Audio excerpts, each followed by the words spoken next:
नमस्कार साथियों, एक बार फिर स्वागत है आपका अपने YouTube चैनल नॉलेज अड्डा 1.0 में। साथियों, आज की वीडियो में हम लोग संविधान के 100 प्रश्नों के बारे में जानेंगे जो कि बहुत ही महत्वपूर्ण होगा।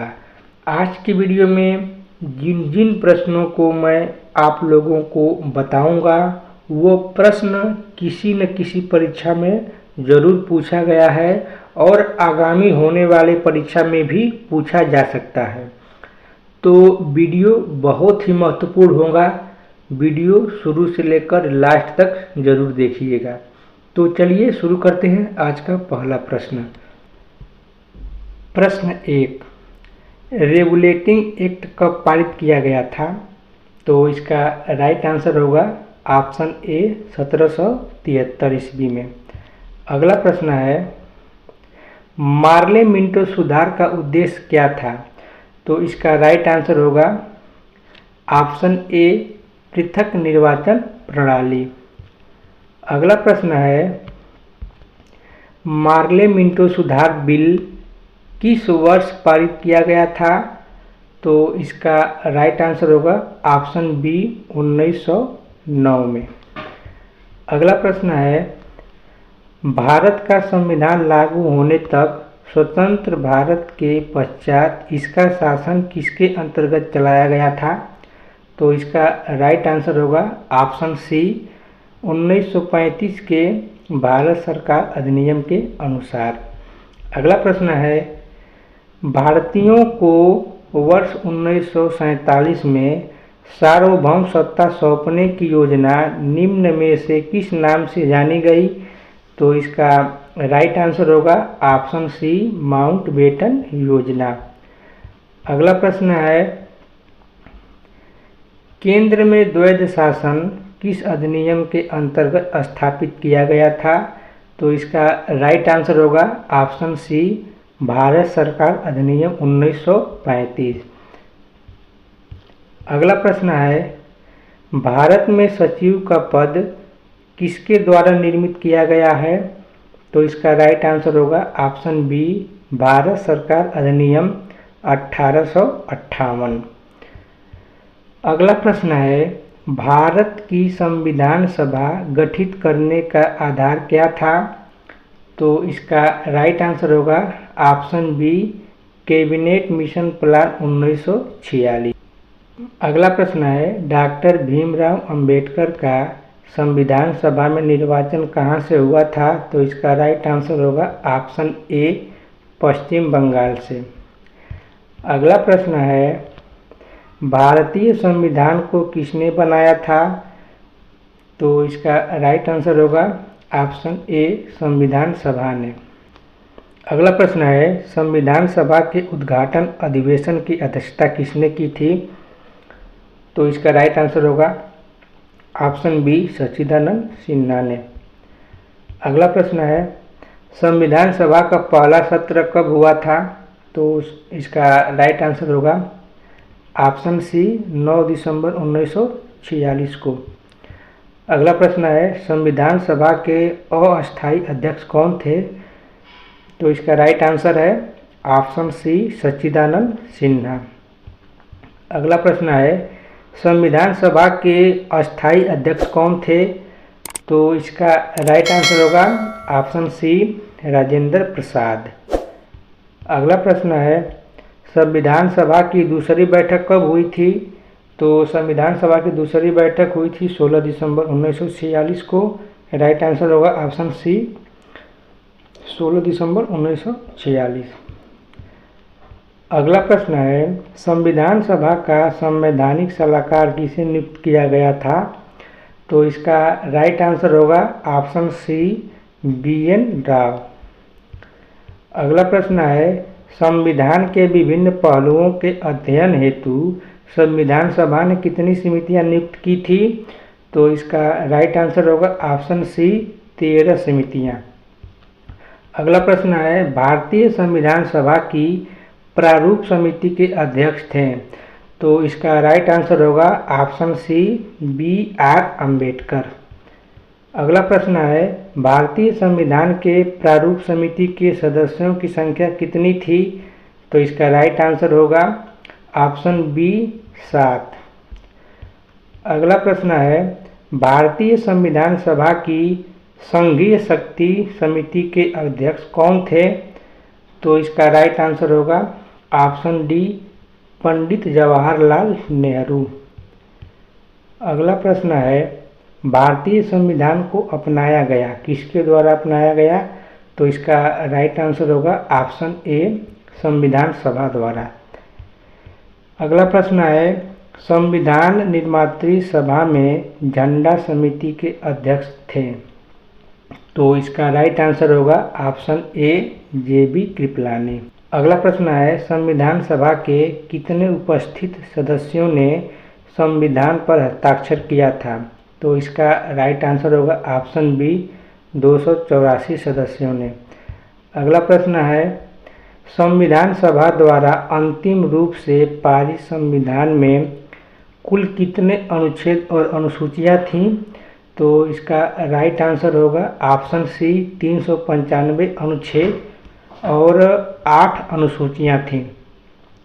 अगला प्रश्न है भारतीय संविधान सभा के प्रथम दिन के अधिवेशन की अध्यक्षता किसने की थी?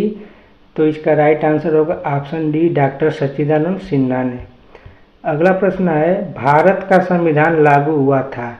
तो इसका राइट आंसर होगा ऑप्शन ए 26 जनवरी 1950 को।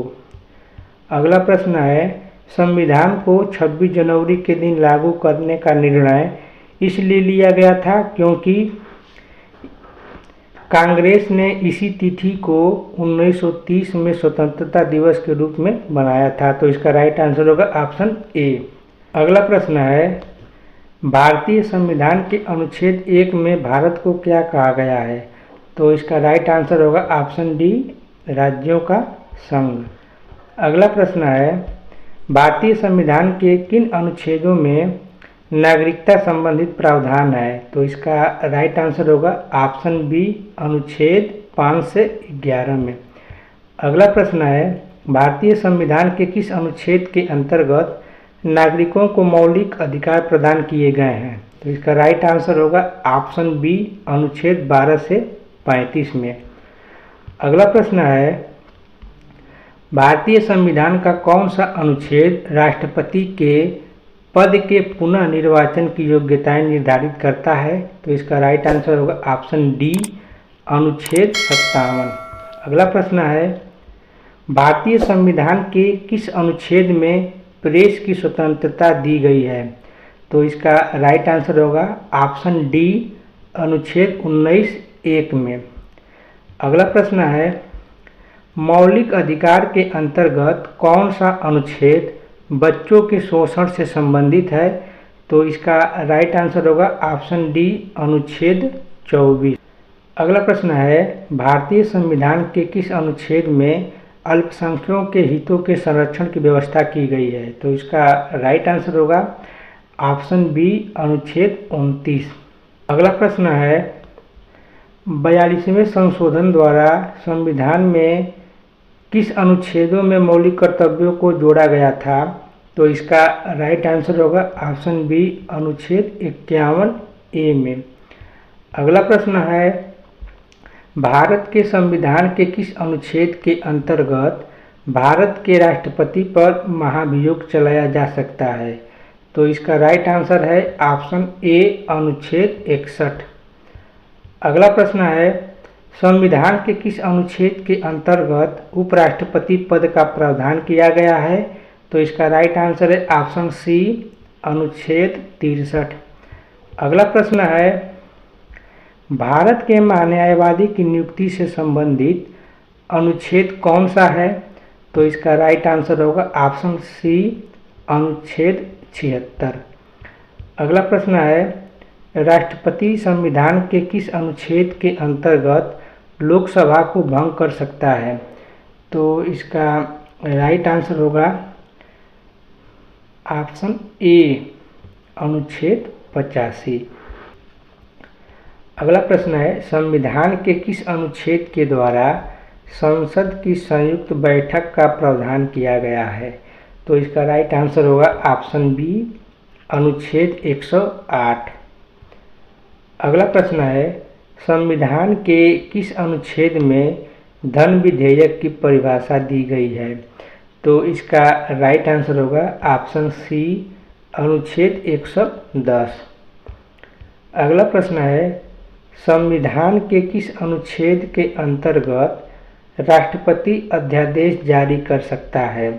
तो इसका राइट आंसर होगा ऑप्शन सी, 123, अनुच्छेद 123 के अंतर्गत। अगला प्रश्न है, संविधान के किस अनुच्छेद के अंतर्गत सर्वोच्च न्यायालय के न्यायाधीश पर महाभियोग चलाए जाने का प्रावधान है? तो इसका राइट आंसर होगा ऑप्शन सी, अनुच्छेद 124। अगला प्रश्न है, राष्ट्रपति सर्वोच्च न्यायालय से संविधान के किस अनुच्छेद के अंतर्गत परामर्श ले सकता है? तो इसका राइट आंसर होगा ऑप्शन डी, अनुच्छेद 143। अगला प्रश्न है, संविधान के किस अनुच्छेद के अंतर्गत अधीनस्थ न्यायालय या जिला न्यायालय का प्रावधान किया गया है? तो इसका राइट आंसर होगा ऑप्शन बी, अनुच्छेद 233। अगला प्रश्न है, संविधान के किस अनुच्छेद के अंतर्गत केंद्र सरकार राज्य सरकारों को निर्देश दे सकती है? तो इसका राइट आंसर होगा ऑप्शन ए, अनुच्छेद 256। अगला प्रश्न है, भारतीय संविधान के किस अनुच्छेद के अंतर्गत वित्त आयोग के गठन का प्रावधान है? तो इसका राइट आंसर है ऑप्शन बी, अनुच्छेद 280।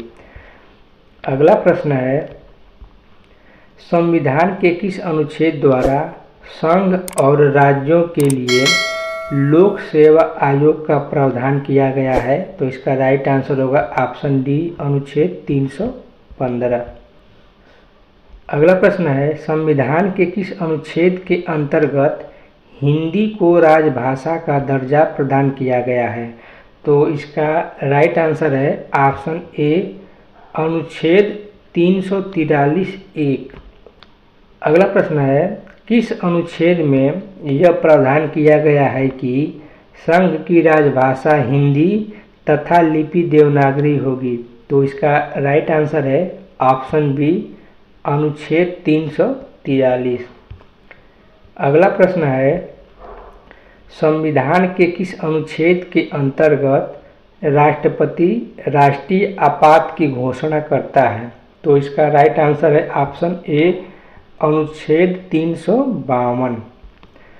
अगला प्रश्न है, संविधान के किस अनुच्छेद के तहत राज्यों में संवैधानिक तंत्र विफल होने पर राष्ट्रपति शासन लागू किया जा सकता है? तो इसका राइट आंसर है अनुच्छेद 356, ऑप्शन बी। अगला प्रश्न है, भारतीय संविधान के किस अनुच्छेद के आधार पर वित्तीय आपात की घोषणा राष्ट्रपति करता है? तो वित्तीय आपात की घोषणा राष्ट्रपति अनुच्छेद 360, ऑप्शन सी, अनुच्छेद 360 के अंतर्गत करता है। अगला प्रश्न है, संसद को संविधान संशोधन का अधिकार दिया गया है, किस अनुच्छेद में दिया गया है? तो इसका राइट आंसर होगा ऑप्शन बी, अनुच्छेद 368 में दिया गया है। अगला प्रश्न है, भारतीय संविधान के किस अनुच्छेद में भारतीय नागरिकों के मूल कर्तव्य शामिल हैं? तो इसका राइट आंसर होगा ऑप्शन सी, अनुच्छेद 51 को। अगला प्रश्न है, भारतीय संविधान की अस्पृश्यता उन्मूलन से संबंधित अनुच्छेद है? तो इसका राइट आंसर होगा ऑप्शन सी, अनुच्छेद 17। अस्पृश्यता का मतलब साथियों होता है छुआछूत। चलिए अगला प्रश्न देखते हैं। अगला प्रश्न है, भारतीय संविधान के किस अनुच्छेद में अनुसूचित जनजातियों के लिए राष्ट्रीय आयोग का प्रावधान है? तो इसका राइट आंसर होगा ऑप्शन ए, अनुच्छेद 338(1) में। अगला प्रश्न है, संविधान के किस अनुच्छेद के अंतर्गत लोक सेवा आयोग के सदस्यों को हटाया जा सकता है? तो इसका राइट आंसर होगा ऑप्शन सी, अनुच्छेद 317। अगला प्रश्न है, संविधान के किस अनुच्छेद में राज्यों द्वारा प्राथमिक शिक्षा मातृभाषा में दिए जाने का प्रावधान है? तो इसका राइट आंसर है ऑप्शन सी, अनुच्छेद 350(1) में। अगला प्रश्न है, भारतीय संविधान के किस अनुच्छेद में राज्य सरकार को ग्राम पंचायत के संगठन का निर्देश है? तो इसका राइट आंसर होगा ऑप्शन बी, अनुच्छेद 40। अगला प्रश्न है, आंध्र प्रदेश एक भाषाई राज्य के रूप में कब गठित किया गया था? तो आंध्र प्रदेश एक भाषाई राज्य है जिसका गठन हुआ था 1953 में। राइट आंसर होगा ऑप्शन बी, 1953 में। अगला प्रश्न है, किस वर्ष सिक्किम को राज्य का दर्जा दिया गया था? तो इसका राइट आंसर होगा ऑप्शन बी, 1974 में। अगला प्रश्न है, राज्य पुनर्गठन आयोग की सिफारिश के अनुसार भारतीय राज्यों का व्यापक पुनर्गठन कब लागू किया गया था? तो इसका राइट आंसर होगा ऑप्शन बी, 1956। अगला प्रश्न है, संविधान के प्रथम अनुच्छेद के अनुसार भारत है। तो संविधान के प्रथम अनुच्छेद के अनुसार भारत राज्यों का यूनियन है। राइट आंसर होगा ऑप्शन डी, राज्यों का यूनियन। अगला प्रश्न है, भारतीय संविधान निम्नलिखित में से कौन सी नागरिकता प्रदान करता है? तो इसका राइट आंसर हो जाएगा ऑप्शन ए, एकल नागरिकता। अगला प्रश्न है, भारत में एकल नागरिकता की अवधारणा अपनाई गई है। कहाँ से अपनाई गई है? तो इसका राइट आंसर होगा ऑप्शन ए, इंग्लैंड से अपनाई गई है। अगला प्रश्न है, किस देश में दोहरी नागरिकता का सिद्धांत स्वीकार किया गया है? तो इसका राइट आंसर होगा ऑप्शन डी, संयुक्त राज्य अमेरिका में। अगला प्रश्न है, नागरिकता प्राप्त करने के लिए शर्तें निर्धारित करने वाला सक्षम निकाय कौन सा है? तो इसका राइट आंसर होगा ऑप्शन सी, संसद। अगला प्रश्न है, वर्तमान में भारतीय नागरिकों को कितने मौलिक अधिकार प्राप्त हैं? तो इसका राइट आंसर होगा ऑप्शन ए, 6 मौलिक अधिकार भारतीय नागरिकों को वर्तमान समय में प्राप्त है।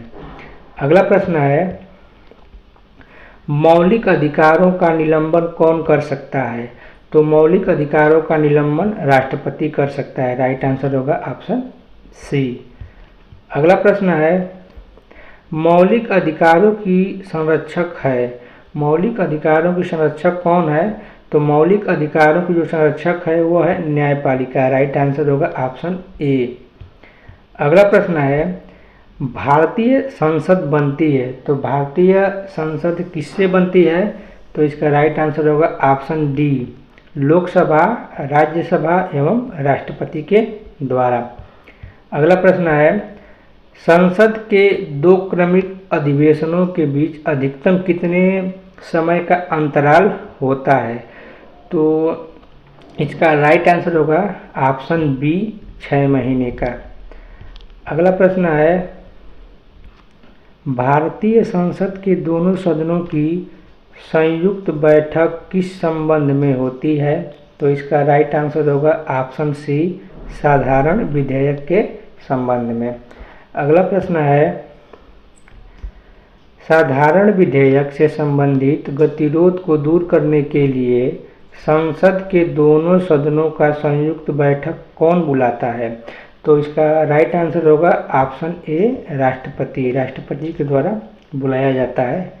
अगला प्रश्न है लोकसभा व राज्यसभा की संयुक्त बैठक कब होती है? तो इसका राइट आंसर होगा ऑप्शन बी लोकसभा एवं राज्यसभा में मतभेद होने पर। अगला प्रश्न है भारत की संचित निधि से धन निर्गम पर किसका नियंत्रण है? तो इसका राइट आंसर होगा ऑप्शन डी संसद का। अगला प्रश्न है भारत में कार्यपालिका का अध्यक्ष कौन होता है? तो इसका राइट आंसर होगा ऑप्शन ए राष्ट्रपति। अगला प्रश्न है राष्ट्रपति पद के चुनाव संबंधित विवाद को किसके द्वारा सुलझाया जाता है? तो इसका राइट आंसर होगा ऑप्शन डी उच्चतम न्यायालय। उच्चतम न्यायालय के द्वारा ही राष्ट्रपति चुनाव से संबंधित जो भी विवाद होते हैं उसको सुलझाया जाता है। अगला प्रश्न है राष्ट्रपति पर महाभियोग का आरोप संसद के किस सदन द्वारा लगाया जाता है? तो इसका राइट आंसर होगा ऑप्शन सी संसद के किसी भी सदन द्वारा लगाया जा सकता है। अगला प्रश्न है राष्ट्रपति अपना त्यागपत्र किसे देता है? किसे देता है? तो इसका राइट आंसर है ऑप्शन ए उपराष्ट्रपति को। अगला प्रश्न है राष्ट्रपति का रिक्त स्थान भर लिया जाना चाहिए, कितने दिनों के अंतराल में भर लिया जाना चाहिए? तो इसका राइट आंसर है ऑप्शन बी 6 माह। अगला प्रश्न है भारतीय संविधान का कौन सा अनुच्छेद राष्ट्रपति के पद के लिए पुनः निर्वाचन की योग्यता निर्धारित करता है? तो इसका राइट आंसर होगा ऑप्शन डी अनुच्छेद 57। अगला प्रश्न है प्रधानमंत्री की नियुक्ति कौन करता है? तो इसका राइट आंसर होगा ऑप्शन ए राष्ट्रपति करता है। अगला प्रश्न है राजनीतिक शब्दावली में शून्य काल का अर्थ है? तो इसका राइट आंसर होगा ऑप्शन डी प्रश्न उत्तर सत्र। अगला प्रश्न है भारत सरकार द्वारा सामुदायिक विकास योजना की शुरुआत कब की गई थी? तो इसका राइट आंसर होगा ऑप्शन डी 1953 में। अगला प्रश्न है भारतीय संविधान में निम्नलिखित में से किस पद का उल्लेख नहीं है? तो इसका राइट आंसर है ऑप्शन डी उप प्रधानमंत्री का। अगला प्रश्न है लोकसभा अध्यक्ष अपना त्याग पत्र किसको देता है? तो इसका राइट आंसर होगा ऑप्शन डी लोकसभा उपाध्यक्ष को।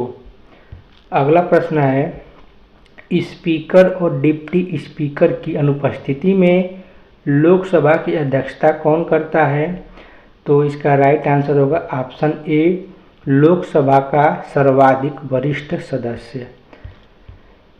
अगला प्रश्न है भारतीय संसद के दोनों सदनों के संयुक्त अधिवेशन की अध्यक्षता कौन करता है?